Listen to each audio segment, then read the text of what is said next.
Hi, Dave. An Abbott and Costello routine.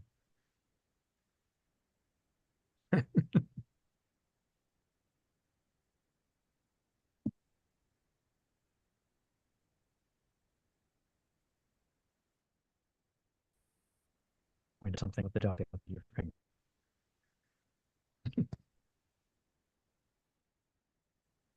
Oh, you're frozen at the moment.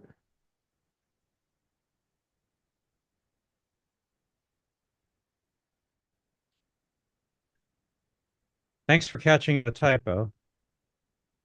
I corrected it for too long before the Well, meeting was up. Sharon said she'd noticed it before. Yeah. No, I corrected it. So yeah, it was call him. God. Yeah. You don't know, there might be other typos out there waiting in the bushes for you. Well, thanks for pointing it out. If you find any others, but let me know.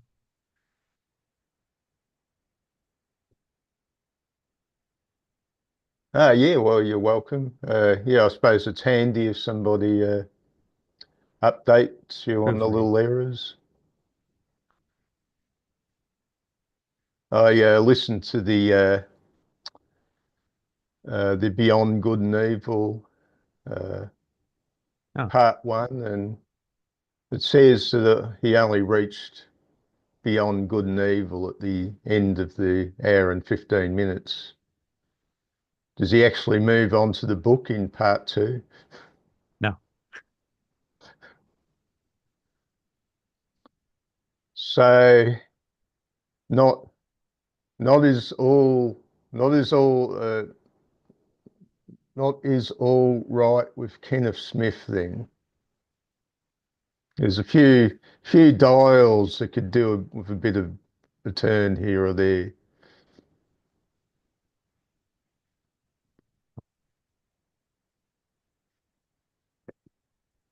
You probably use a dose of pendantry would help. Bit of pendantry. Pendantry is not always a bad thing.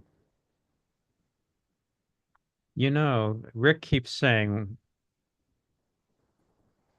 the two of us, him and I, are going to be putting together Millennium Microcosm together as a book.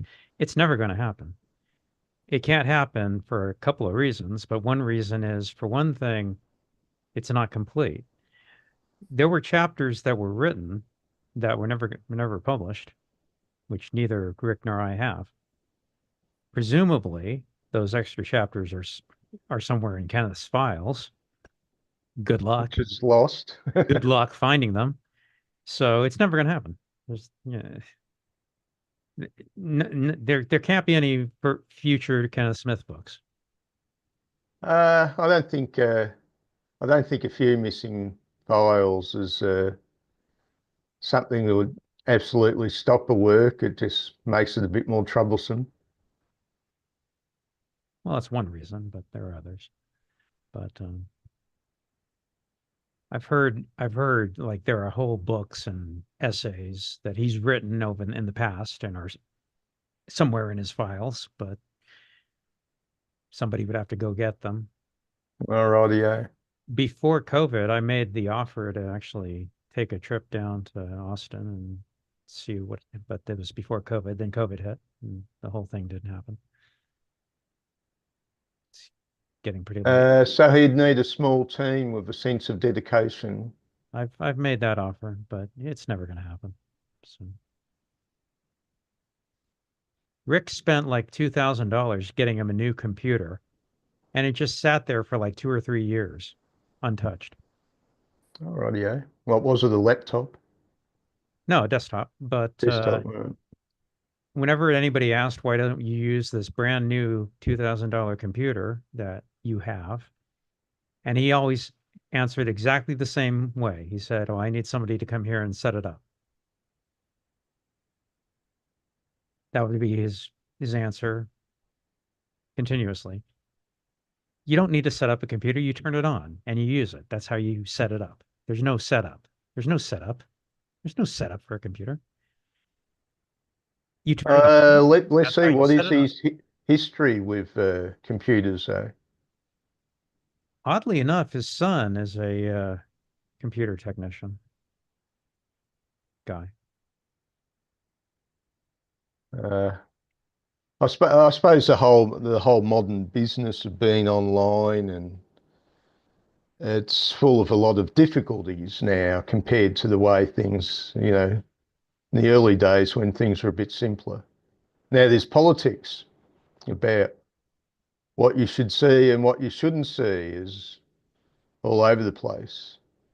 There's the Karens are out. Do you have the Karens in America? Uh, you get people like Al. I don't know if you've ever seen Al at any of the Zoom meetings. Yeah, I know who you're talking about. Oh, Yeah.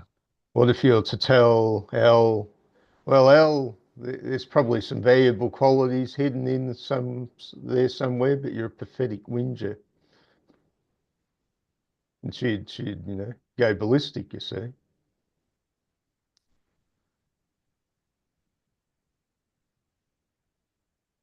Well, I look forward to part two of Kenneth Smith's Beyond Good and Evil podcast or whatever it is. You do want to continue. All right. Oh, yeah. That's great. Okay, sure. Well, yeah, I mean, there's some good history in there. I don't think Kenneth's ever going to equal Nietzsche, though, no matter how hard he tries. There's just seemed to be some unique providence in Nietzsche that's in quality and quantity very difficult to emulate.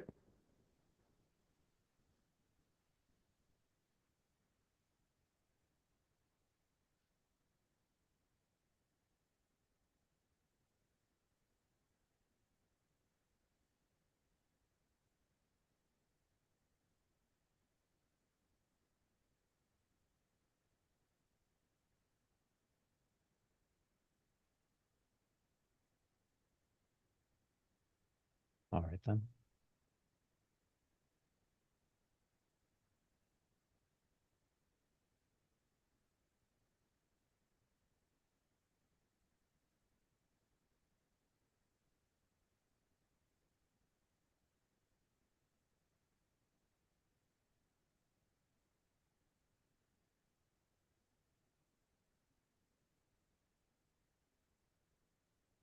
Philosophy is a woman.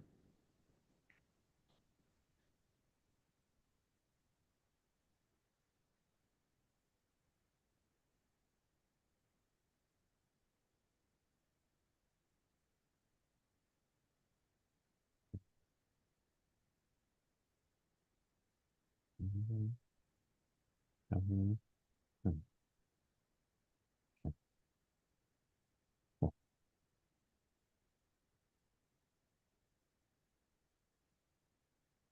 Oh, is this next week's, is it? Looks very tasteful. This is an artist that we've encountered before, isn't it? We've done a number. Everybody is stupid except for me. What's his name? Cromdom or something like that. Peter Bag. We've done a number of Peter Bags. Oh, Peter Bagg. All right, close relative.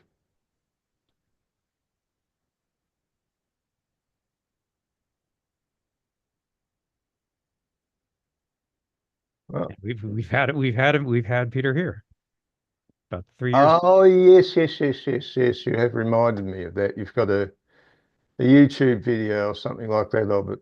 Yeah, Margaret Sanger. He was kind enough to join us. I think we kind of annoyed him, as I recall.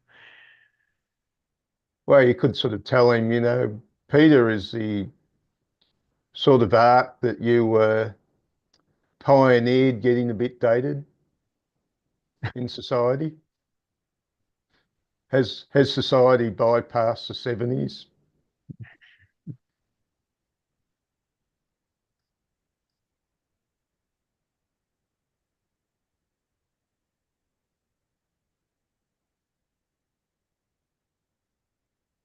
I always have a slight fear that someday somebody will raid this meeting and discover that there's all these illegal copies. And so I'm always a bit worried when you sort of open up to new people. You know, I wonder, do they send spies around? This is just my paranoia speaking. Yeah, sure, but comics, comics, man, comics. Who cares? If they're gonna do that, they'll go after movies, TV, and music. Who cares about comics? Nobody. Oh, you got a point there, yeah. They got bigger fish to fry. Maybe they just like frying fish.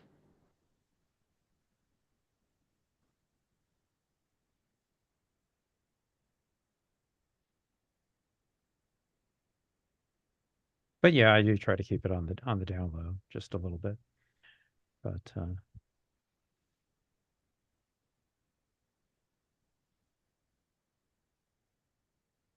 yeah, well, dead Romans. oh yeah, right. Yeah. Well, I suppose it's a subject which I was a little bit familiar with, so that makes it easier going. Although overall I wasn't impressed. Mm, mm. Uh, what sort of computer animated art is it? Well, I'm sure it was done digitally, but I'm the way Metallia does it. We're drawing on a tablet. It's Spencer. Hey, Spencer. Good to have you back.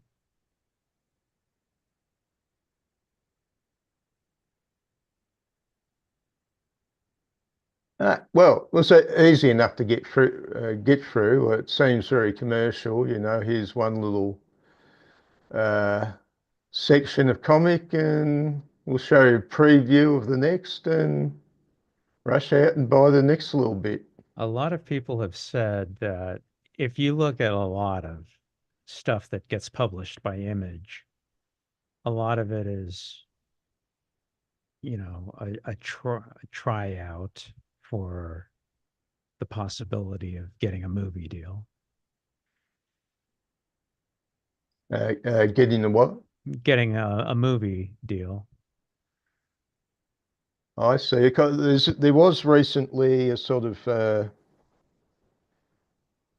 TV series. Was it about this particular battle that was in German, I think. I didn't watch it.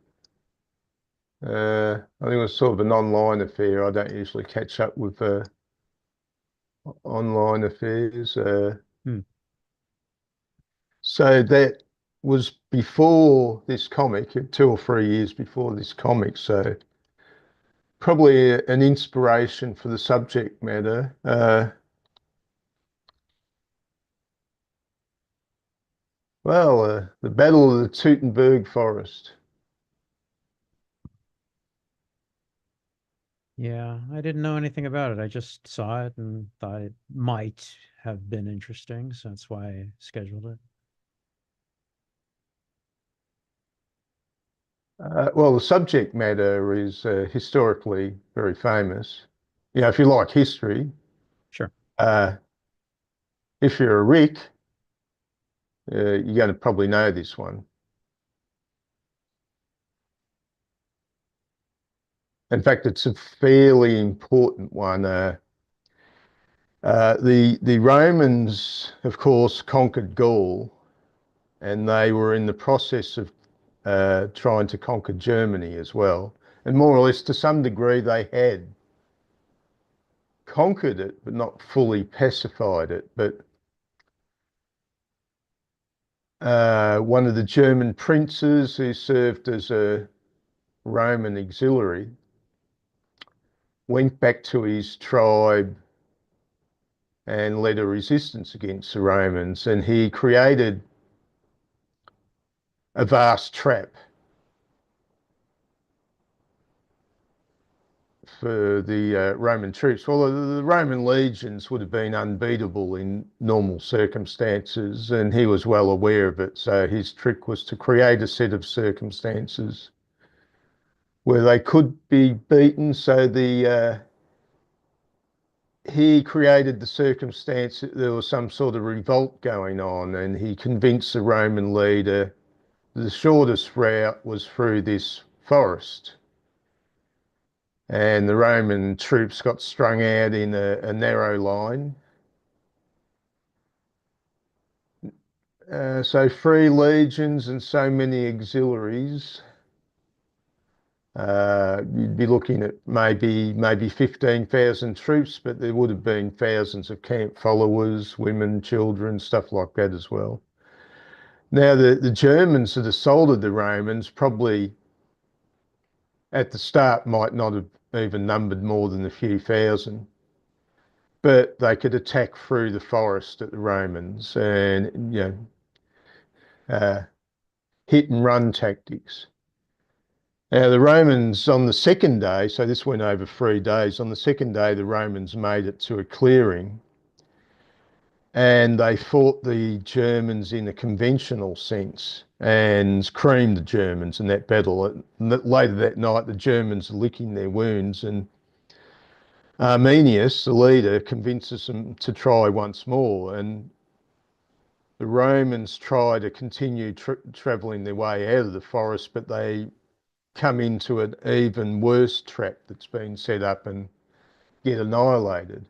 So it took quite a bit to stab the beast to death.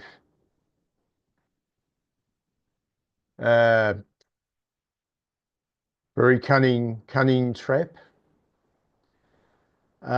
With the result that the Romans were never quite able to. Oh, here we are. Well, look at these German warriors here. Just look at, what are they going? Tods, Knack, Rome. Uh, only a minority of Germans are going to look like this. These look like a Rick that spent too much time down the local gym and then took a heavy dose of methamphetamine. This is nonsense. There are big, beefy characters rolling around, but you don't have entire populations of them. Actually, when you research literature like the later Vikings, you start to find out that some of these Viking chiefs were little guys who had big guys working for them. Some of these Viking chiefs never raised a sword in anger. They're like that gangster out of the Bugs Bunny cartoons. He had big dumb guys working for him.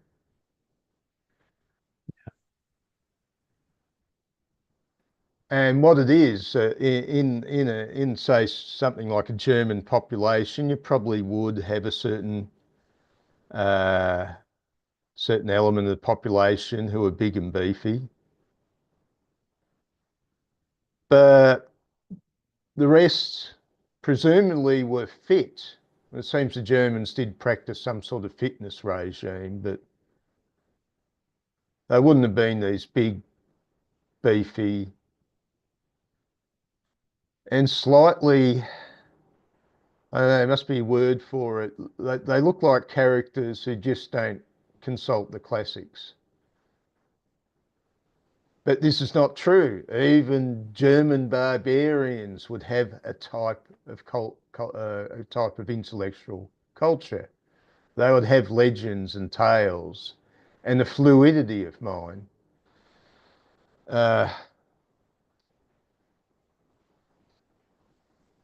More than likely that the better physical specimens were the Roman troops because they were a select group. At one stage, there was a German tribe inside the Roman Empire called the Batavae, and they couldn't pay normal taxes. So they surrendered to the Roman army a portion of their young men each year. And at some point, perhaps as much as 5% of the entire Roman army were these Germans. And they were highly regarded for being fairly fit and quite capable soldiers. So, these Germans that assaulted uh, the Romans in this forest were probably of the mentality you would get at a D&D convention, but only fitter, because this was a world where things led to you not being overweight and being physically fitter. And things you normally did every day, we call exercise.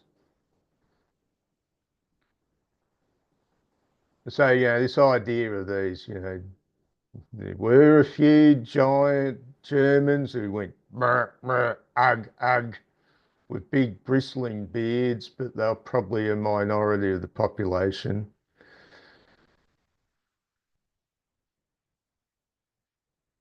But maybe this is what the public wants.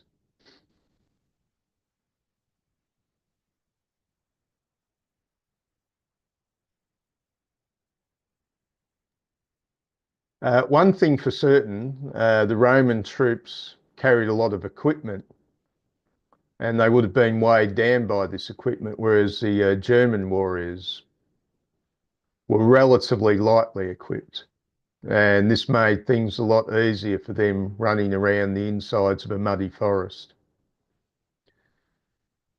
This is a case, this is a battle for light troops. It's not a battle suited for, that's suitable for heavily armed legionnaires. Later on, as the Roman Empire progressed, the Romans made greater and greater use of light troops, light cavalry, light infantry.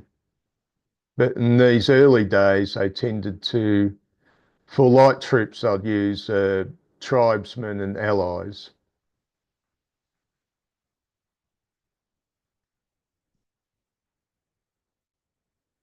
Okay, warrior woman.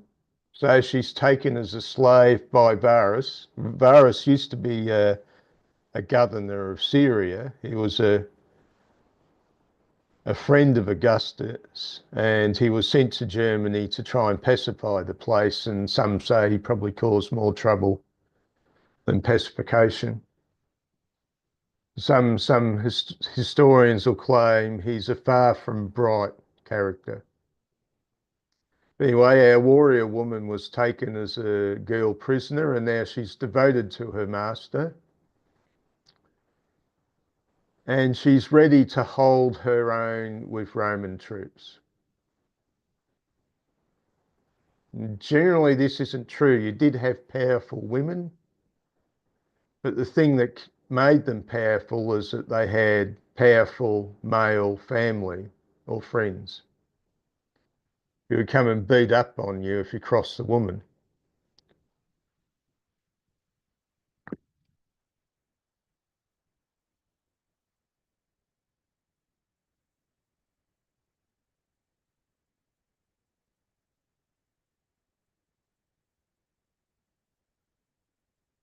Now, look, the art's nice enough, but I find it a bit static. Like even the dumbest comics I read as a kid had a fluidity about them. The a single frame said a lot. An old comic, a single frame could tell you the message of a few frames. But there's something just that slightly static about this work.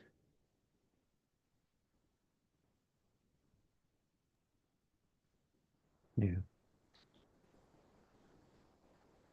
Well, he's definitely playing in the Bill Sienkiewicz and Dave McKean and David Mack arenas, but yeah, not quite up to the same level of craft.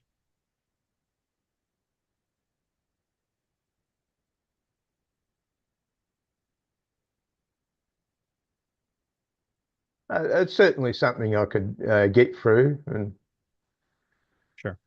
follow, I suppose, if I had a lot of spare time, but I'd be rather doing other things. Well, sometimes you don't know. Yeah, I thought it was worth giving a shot to this.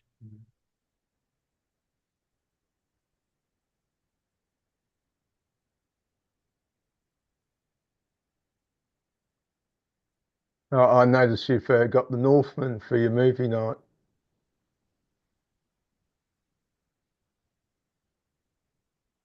If it sounds interesting enough, I'll put it on. You've given me Uh, I've suggestions seen in the it past. twice. And, I thought, oh, I'll go and watch this thing. It looks like another really dumb movie. And it is full of BS, but it's very well done BS. I'd actually probably put The Northman, oh, I'd put it, on the 100 of best movies ever made. It has a message, and within its constraints, it does a very good job. It surprises you, put it that way. You know what a really dumb movie is? A movie that never surprises you. It's a movie that conforms completely to your expectations. I think I've said it before. If I'm reading or watching something, I want to know that it's being done by somebody who's smarter than I am. Yeah, in this case, this was a director with a bit of reputation, and I think he demonstrates it again in this film.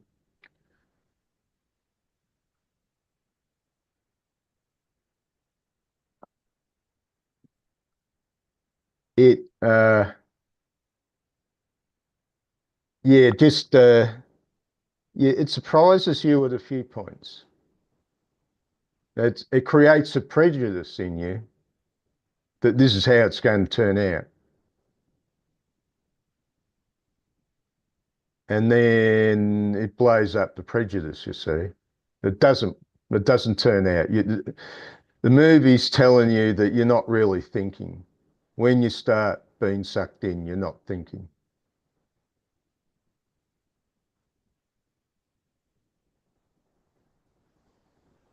And it's probably how would I say it's a good tribute to the story of Hamlet, because Hamlet was a very bleak story.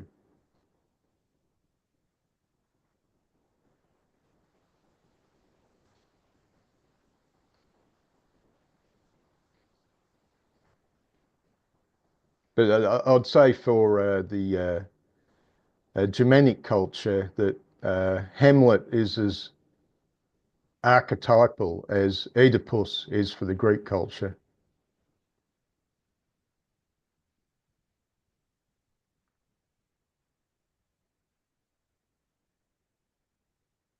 For example, well, the Greco-Italian culture is a culture famous for the mothers who are slavishly devoted to their sons.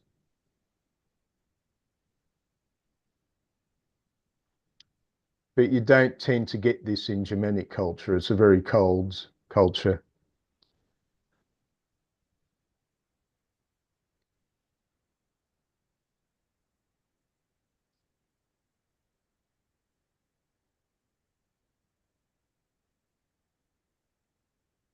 What I Yeah, oh, Well, Spencer asked where we find the comics, and I was just going to say, well, I mean, there's lots of places to keep updated on what's currently out. But if you want historical, yeah, it's like anything else. It's like learning about the history of literature or the history of movies. You just learn the history of it to learn what has been done in the past that's noteworthy. And that's just a matter of learning and study, learning the history of any art form, poetry or paintings or anything at all. There's lots of ways to do that. But if you mean what's currently out there, there's lots of websites out there and give out what's current. Mm, It's and usually I'm just in what I stumble across, and I think it's interesting enough. I'll put it on the calendar for this meeting. That's pretty much all I do is just what I think I or Stephen would be interested in. But as I said before, I'll take suggestions.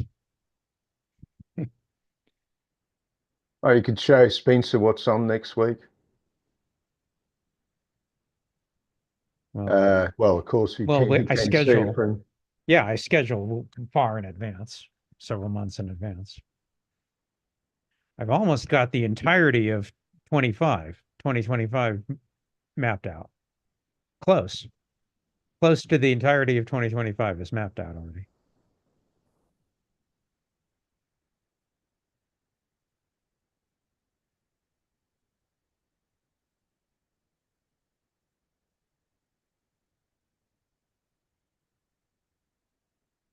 A lot of times I say, would you be interested in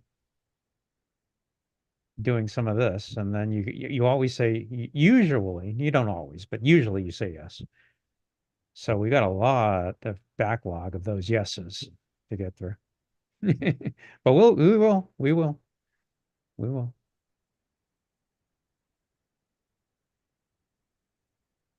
I'm still waiting for that comic with Donald Trump as the superhero.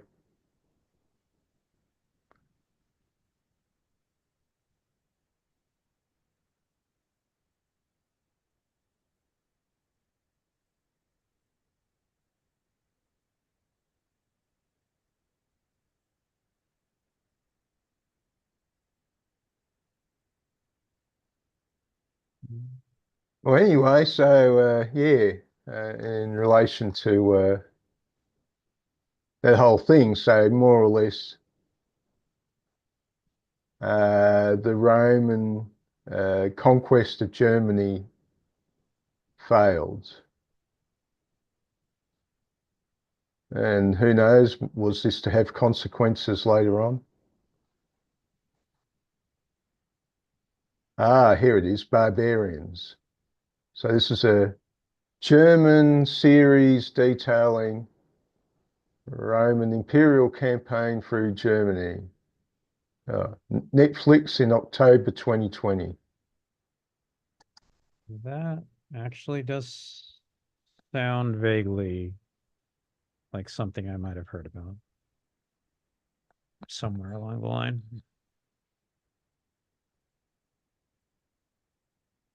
Yeah, it's funny, I go and collect a lot of DVDs, and it's funny, to look at these DVDs that typically would be $30, Yeah, going for $1 in the charity right, shops. right, right. That was another thing with Kenneth. I could never get him to understand that compact discs are a defunct, outdated medium. He would never buy that. And I tried. He always said, "Give me a compact disc of it." And I said, "Those don't exist anymore." Oh, rightio. So And he wouldn't believe me. there was still a absorption of outside ideas going on back in the year 2000. Yeah, this was about 10 years ago, but compact discs were already gone by 10 years ago. I, Yeah, well, they were updating the formats rather uselessly, weren't? Well, sort of uselessly. What they have? he was fixated on compact discs. He So there's can't- Blu-ray and 4000K or whatever it was, and at best they've only ended up being stuff for aficionados. You know, normal people are content with DVDs. I have some DVDs here that I'd like to watch one day, but I don't have a player. And they're just sitting here and I don't have any way to play them. I mean, I It's could. pretty easy. You just you can get a low-end player in a you Yeah, know I what know. I could do anything to if I that's really, all. really wanted to, yeah. Well, of course you can just get a player that goes into your computer if you want. They're quite inexpensive. Like There's a DVD player downstairs, but I've told you before, I don't like going downstairs. we only have to go to your friendly computer store and just get a low-end DVD player to plug in your computer, I think. I think, yes, of course, I could do that. I probably, I, I could. I don't like spending money on them because after you've gone so far, they wear out and oh well, they just throw away the players. So I'm it, sure the it, public library probably has public use DVD players. If I really, really wanted to. But you haven't investigated the public library yet. I would bet it probably does. Probably does have public DVD players. You could just sit and watch your DVD. I'll bet it does. Yeah, I remember Matalia looking at me thinking that I'm mad for buying, what's this thing you got with DVDs? Yeah. Yeah. You see that? You see some people on YouTube showing off their collection and they got like a room filled with DVDs. And it's like, Unless it's that rare collector's one, they're yeah. pretty worthless these days as a monetary item anyway. Yeah. Back at the old house, I still have my old compact discs from the 90s. Like a not, I don't have that many, maybe five, 600, maybe. Oh, well, disc was a huge advantage as a recording medium over, well, as a playing medium, recording medium over tape, which could develop all sorts of problems. Of course, with disc, you've got pretty instantaneous access to any part of the disc. I remember waiting for the disc and thinking, God, tapes are dumb. Then I started thinking, oh, maybe they'll come up with something solid state, which all eventuated. I think my grandfather, when he first bought a compact disc, the first compact disc player he bought, the first time he played a compact disc, he played it for a while and then hit pause on on what he was listening to and then left it there for hours. Left it playing just on pause because he said he did. And then I asked him why he did that. And he said, well, I didn't want to stop from where I was. I wanted to pick up where I left off. You see, and I think he damaged the player because they're not designed to be put on pause for hours and hours, which is what he did. I think he damaged it. Okay, yeah, I think I'd do that, but yeah, I think the machine cuts off by itself once it's been on pause for too long. I think that's good that they did if they did that, but I don't think this one did that. It was just spinning and spinning for hours and hours, just on pause. No, you don't do that. I had a friend, back 40 years ago, sort of shared a place and he got a Betamax Yeah. second hand. He paid $400 for a $500 machine. So he got 100 off, which I thought was pretty poor, but this is back when it's $400 in the 1980s. Okay. There's some sort of video store in the city, and he wanted to get the film Blue Thunder, his own copy. This is before they really sold much in the way of copies to own, and the guy was selling him sort of a commercial movie copy for $140. And this was like, I was on the dole, living in a ramshackle place in a suburb of the city. And $140 was almost 2 weeks dole money. So you can consider this that, the 2 weeks unemployment relief was probably a much better rate than you'd probably get in America for all I know. And he was mad about this. So if he'd just spend his day watching video movies, he'd just progress, got different machines, spend the whole day. And I was the sort of person, so I just felt sick of myself if I spent the whole day watching TV.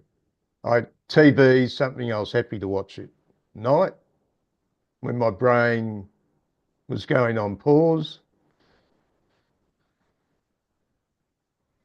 And then he got into Laserdisc, again, high end sort of the Faendio thing, and paying about $80 or $100 for each Laserdisc. And I was quite impressed. I watched Where Eagles Dare. You got this giant machine, LP sized discs, bought them all in, and then he heard the DVDs were coming out. Oh, he thought, oh, that's the end of it. He took his whole collection down to a shop which was selling these laser discs and got the guy to sell them second hand. But the guy said, well, I can't give you money. I can only give you credit on other purchases. And my friend hadn't realised that. And I said, I'll just grab anything, grab these, expensive speakers and let's go. And my friend was going to wait and keep his credit for DVDs when they showed up. Because the shop packed up its bags and disappeared because it was basically out of business. I didn't when the DVD era came in, I didn't maintain contact with him. So maybe he ended up with wall-to-wall DVDs for all I know. I think I made my mistake paying a lot of money for blank tapes and taping TV shows, and you just end up with a lot of junk, and they end up being thrown on the curb eventually. And you just look back at all that and you just think in wonder how the world turns.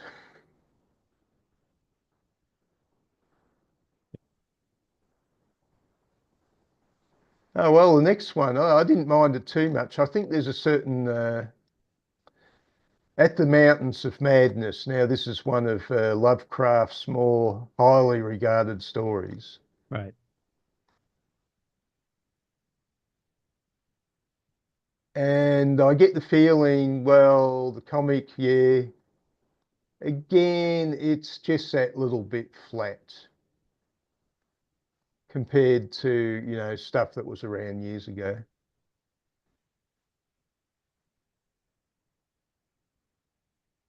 And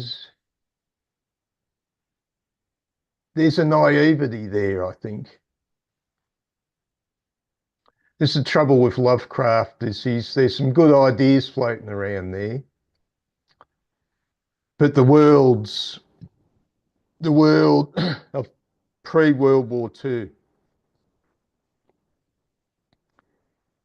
is still a little bit naive compared to what came later.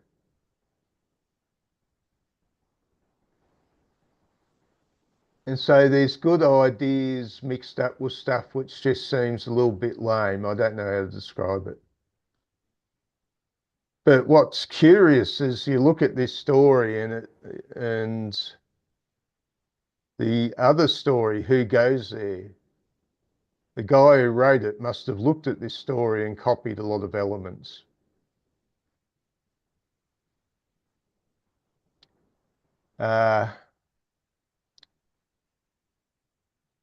There's something a little bit, in certain ways, a bit undiscriminating with Lovecraft about how he does his stories. There's something, like I said, this sort of slight naivety.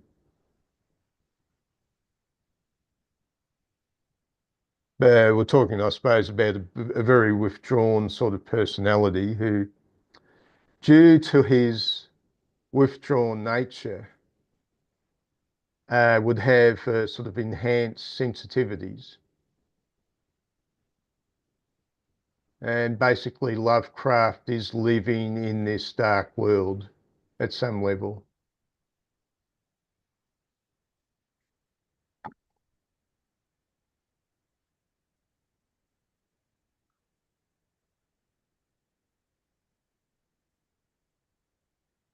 Okay,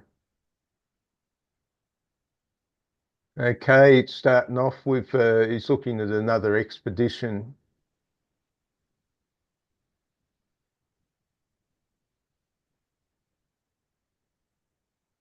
You don't know about these ships. You look on page 10, you look at these ships. I didn't really investigate the boats. Now, these are probably ship designs which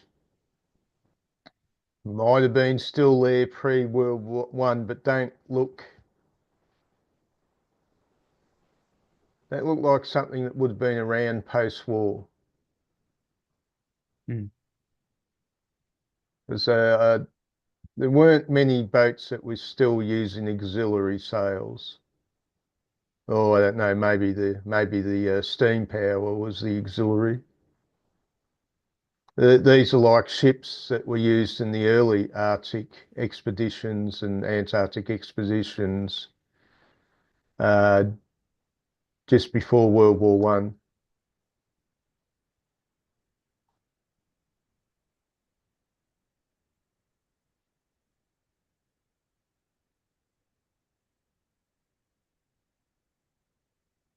There's page 17. There's an overview of the ship. So it would be something curious to investigate what he modelled his cartoon ships on, presumably something real. And on page 18, we have these mysterious looking seaplanes, which I checked out, and yeah, they are based on an actual design, Doiners. And they were used in Arctic expeditions anyway.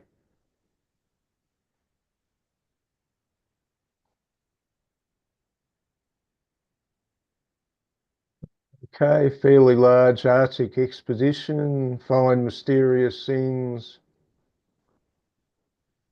and they find a lost city eventually, full of these particular alien beings. So the curious circumstance where they find their fellow crew members uh, sort of autopsied, only to find it was the work of these strange alien beings which had recovered.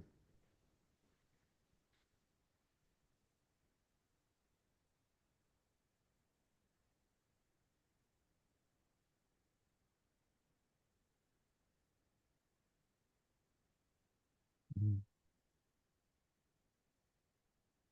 Okay, it was an easy enough thing to get through, and it's interesting to see this story from some perspective. Right. So, you know, the part of my purpose is this gives me an opportunity to investigate Lovecraft. And I think I'm starting to understand that uh, I think Lovecraft is the sort of stuff that I could have only fully appreciated at probably a more naive state of being, maybe, kid 12, 14, when I was very solidly into Heinlein, the science fiction author, Yeah.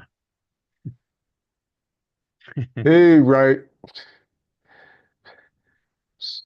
nice but rather kiddie winkle, naive sort of fiction, which is great when you're about 12 or 14, Well, when you could had a natural suspension of disbelief.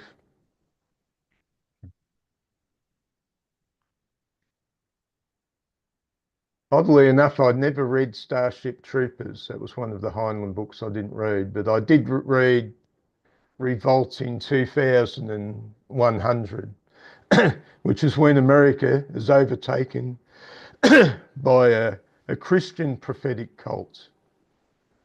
um, And there's a revolution against it.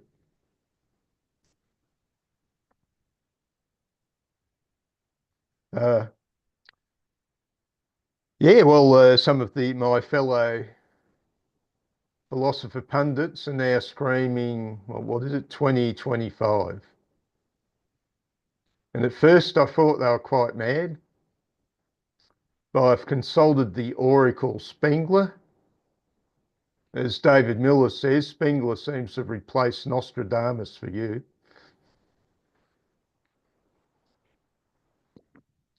And Spengler claimed that uh, the original religiosity would die a bit, and then there would be a reaction. And with the first of the Caesars, Donald Trump's a wannabe Caesar. How far he's going to get, probably only so far. And this is what happened in the Roman Republic. The Roman Republic had wannabe Caesar after wannabe Caesar until they got a permanent one. Till you got Octavian, who was just so clever. He saw all the mistakes the earlier Caesars had made and worked out how to stick around. This is not Donald, although there's a certain native cunning in Donald which is to be admired. He's a bit like, a huckster, a salesman. There's a certain appreciation there, which is quite powerful. He's still going to be the guy that's probably going to step on the tripwire that's going to blow him up.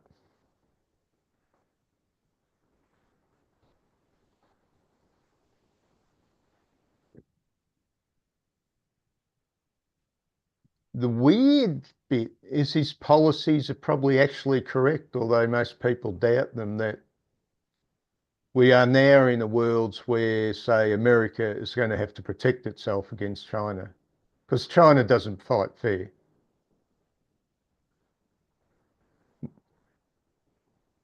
And they will need tariffs. And also the American government is going broke. So basically, right again, that somehow they're going to have to cut the costs. Whether that is well handled is another thing altogether. But their basic ideas are right.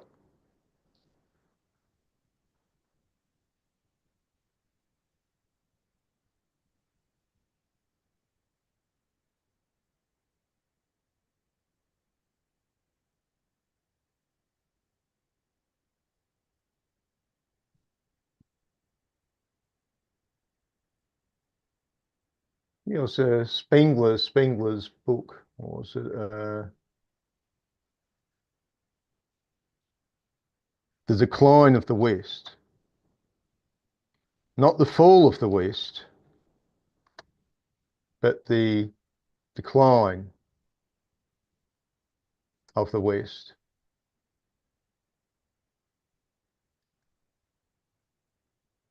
Because people are preoccupied with the fall of the Roman Empire, failing to understand what even Gibbons said, that the empire had become a hollow shell long before the external part fell. And what we're seeing now is not the fall of the West, but the hollowing out of its moral imperatives.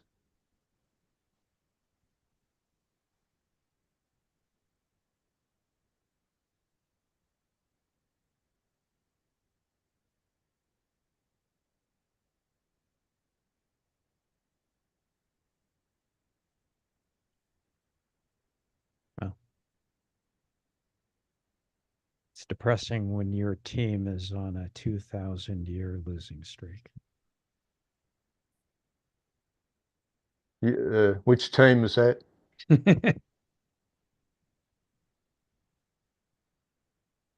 Well, I think if I go with Spengler, he's more or less saying that the modern West, as we know it, the basis of it, arose on the ashes of the Old West.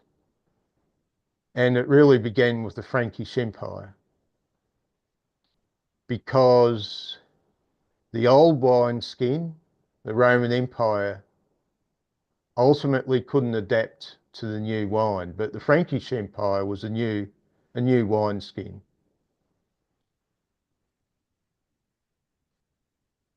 And he's saying these cultures last about 2,000 years, and you have the stage of infancy, which is equivalent to the Trojan Wars, the Greeks having their Trojan Wars. Then the stage of youth, in our culture, that was the high Middle Ages. Then the mature phase, which has been what we term modern culture, since the Europeans left Europe and expanded their trade across the world. And now we're entering the end phase,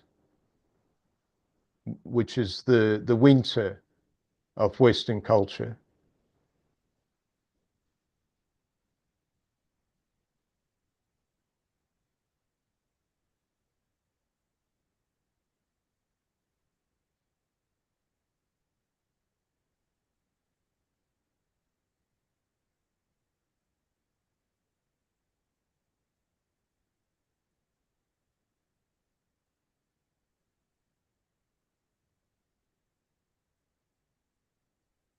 Okay, yes, Spengler believed that Enlightenment rationalism undermines and destroys itself, and describes a process that passes from unlimited optimism to unqualified skepticism.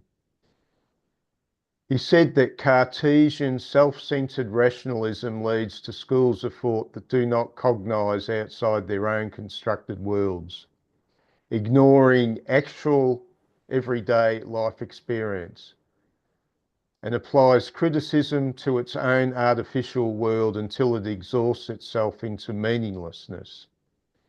In his view, the masses give rise to a second religiousness in reaction to the educated elites, which manifests as a deep suspicion of academia and science, which is something we're seeing now in no uncertain terms.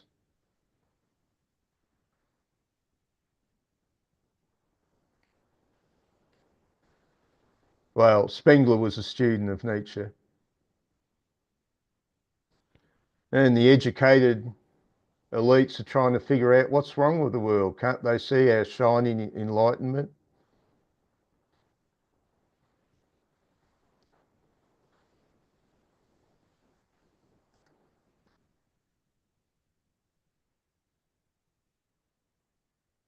Oh, well, I assume we're going to encounter lots of more Lovecraft.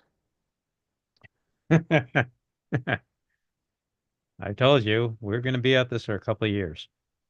I mean, well, Lovecraft is a further development of the mentality that led to cult shows like Dark Shadows. Hmm.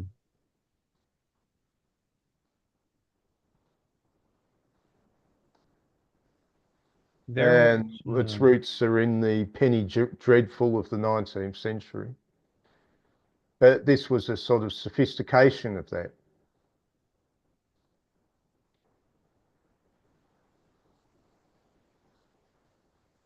Because the earlier era, people had the comfort of knowing there was a God there, and there was a clear-cut good and there was a clear-cut evil. But with Lovecraft, of course, that idea of clear-cut good and clear-cut evil isn't working so well anymore.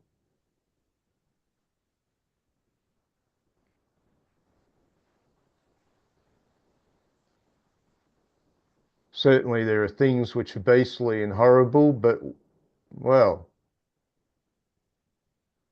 there's an element of that in all creation.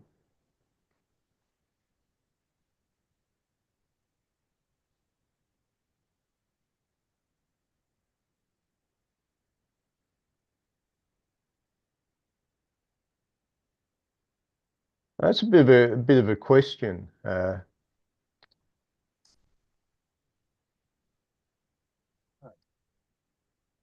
Oh, right. Oh, okay, class 2. thumbs up. Did you, while you were watching, did you watch the transcription, the CC, closed caption? No, actually, because I just listened to it on my mobile phone. Okay. I didn't fancy watching the guy doing exercises.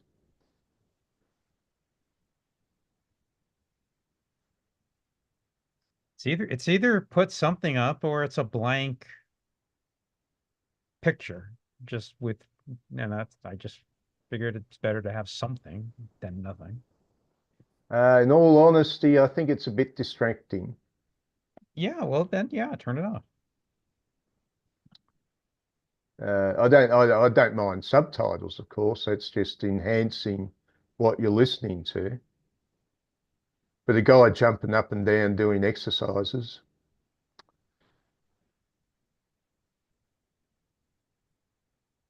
Well, you can turn off the image, can you?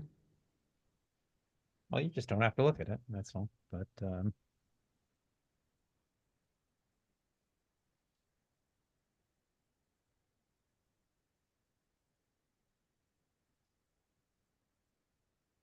Rightio. So you recorded these or somebody else? You recorded them online? yeah, they were done over Skype. Remember Skype? Yeah, yeah. Oh, okay. Yes, just going back a That goes decade back a while. ago. Yeah.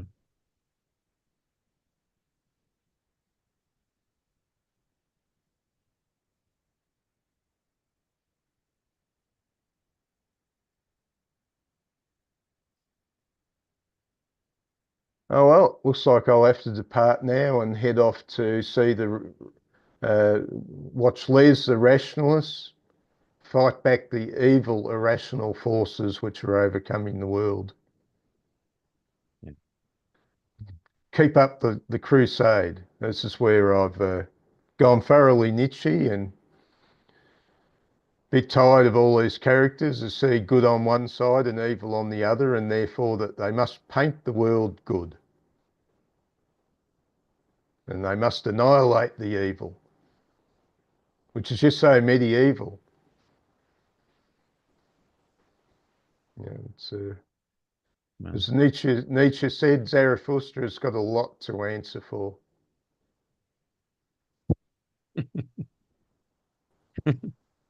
Nietzsche, if he succeeds, is a man that overturned Zarathustra and his cause.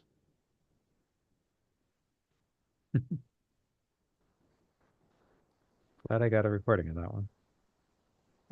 Well, yeah, well, it's Every now and then you manage to surprise me, Stephen.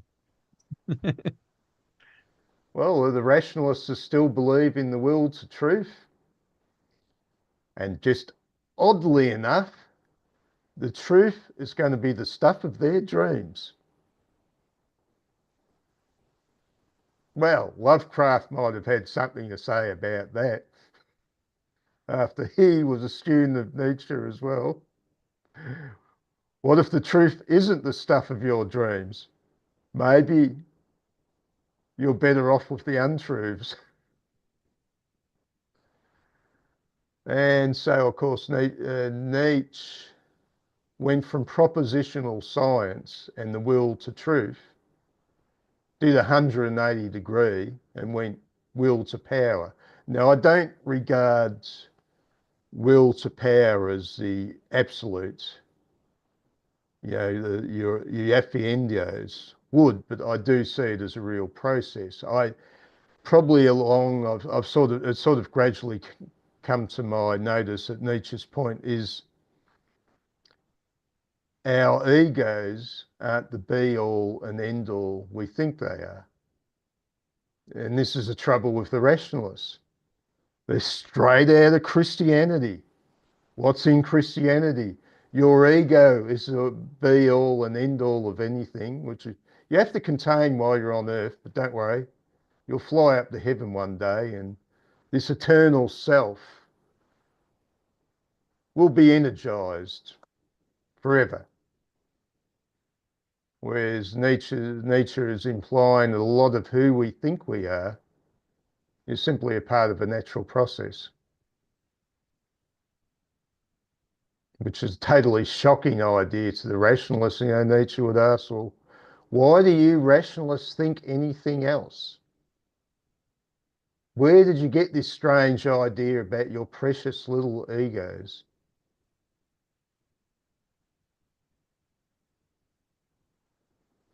Oh well. Anyway, it's been great, Dave. Thank you very much. And we'll probably gather again together next week. Oh, and with Rick's session. I expect so. Uh, All right. okay, see you later.